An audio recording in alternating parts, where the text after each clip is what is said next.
Sam u krevetu bez žene da me fata. Bilo je 2 sata, neko mi pozvoni na vrata. Jedva otključavam jer tvrdo sam spavao. Vidim 2 patuljka, kažu mi majka zdravo. Izvini što te budimo ovako po noći, ali jedva smo te našli, hitno moraš s nama poći. Kažu radimo za Djeda Mraza i treba nam novi. Šta ću vam ja?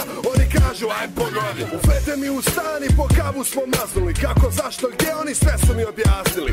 Zadnjih 5 godina Djed Mraz je bio Albanac. Ove godine je red da bude Bosanac. Dobio je otkaz, samo burek je dijelio. Nemoguće da je svaki klinac burek poželio. Posao brzo, ošteš, svako dijete poklon želi. Rekao, aj može i svaka dlaka mi podijeli.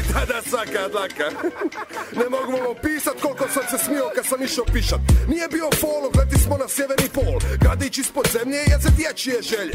Dvornice, bolnice, klubovi za patuljke. Kad poklone ne rade, onda čilaju smo tuljke. Ja provjeravam popis, poklone i adrese. Spuštanje niz dimnjak da se kuća ne zatrese. Uvježbavam šuljanje, održavam kilažu, invaze i plantažu. Imam tetovažu, Djed Mraz na gotici, preko cijele škembe. Trebe kad me vide da viču ho ho, ho ho ho baby, ho ho ho baby, ho ho ho baby, ho ho. Reci djede, pjevaj. Ja Djed sam Mraz i izgledam nice. Debeli sjedi u sanjkama, sjedi ja mraz. Sam djeto, stante u red. Nemam poklona, onda jebem. Ja Djed sam Mraz i izgledam nice. Debeli sjedi u sanjkama, sjedi ja mraz. Sam djeto, stante u red. Nemam poklona, onda jebem.